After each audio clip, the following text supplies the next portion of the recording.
Hi, I'm Chris, and I'm heading up the art department on Elite Dangerous. Today I'm going to take a look at the capsule ship video that we released a while back. We'll see how it relates to the game and how we are progressing with the in-game visuals. If you've been following our newsletters, you'll have seen many sketches and paintings produced by our talented concept team. These pieces let us try out ideas and styles, and once approved, serve as a guide for the look of the game. It's an ongoing and collaborative process. Whilst modelling and texturing, we'll take screenshots of in-game assets and pass them back to the concept team for a paint-over.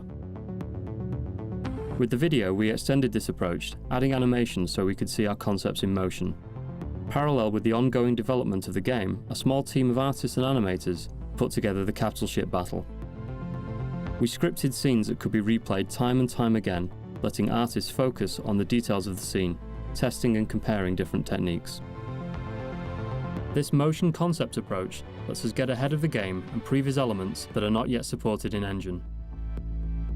This was the case with the cockpit and HUD, which were rendered in 3ds Max and composited over the in-game footage. These tests convinced the team that seeing the player's cockpit in-game would greatly help the player's immersion without spending code time testing the concept. Despite the limited graphics of the day, the dashboard and the 3D radar seen in the original Elite lent an immersive quality to the classic game by putting the player in the cockpit. This sense of immersion in the in-game world is key to the Elite experience, old and new.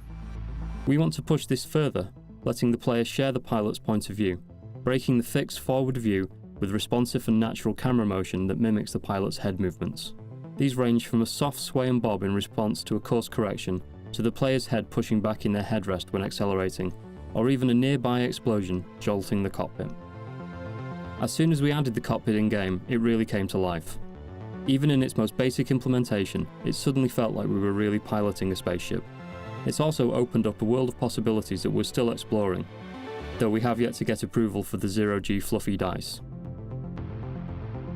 Damage effects, atmospherics and lighting, together with sound design, are all coming together to make the cockpit feel like a real space.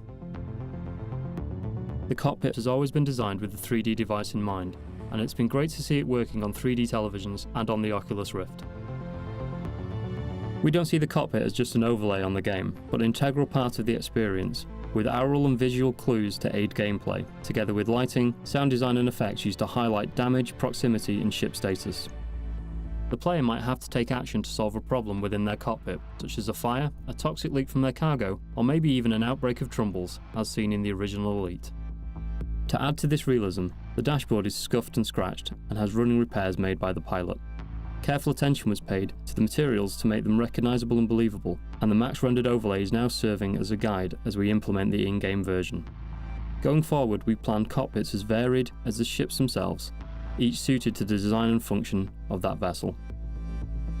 We decided to go with a holographic heads-up display and instrumentation for a number of reasons. Firstly, it's visually interesting and exciting, which is a good place to start. It also feels like a logical progression from today's glass cockpits and augmented reality devices, giving the pilot, and so the player, all the advantages of an in-world display.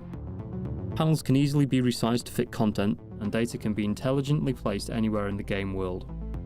This approach also lets us fade panels and widgets dynamically to prevent the player's screen space from getting too cluttered. The holograms are in-world constructs that cast light on surrounding surfaces. Taking damage or running low on power might well cause your instrumentation to glitch or degrade.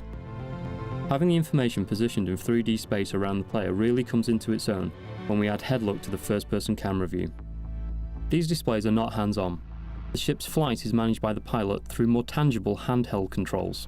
When the pilot is added, you'll see their hands manipulating twin input devices, giving the player a more tactile and direct connection with the ship.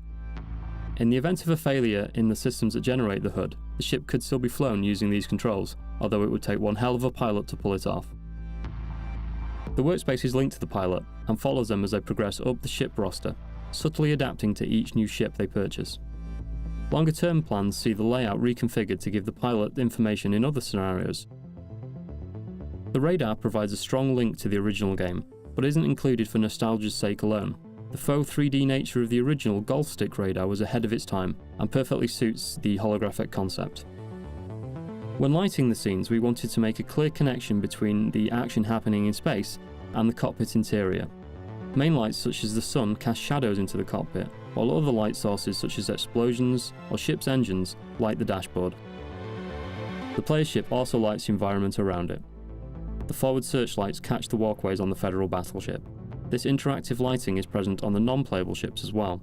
Look carefully and you'll see the Empire fighters' engines lighting the launch bays as they emerge.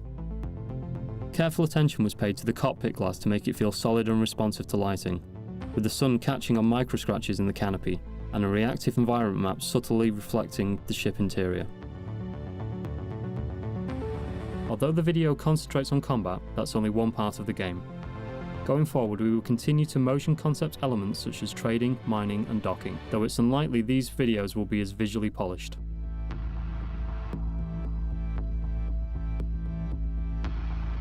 The game and engine are now more developed, so quick renders and animations are enough to test out ideas.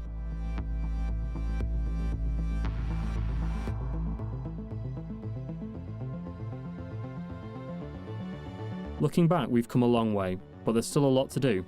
In fact, I'd better get back to it. Thanks for listening.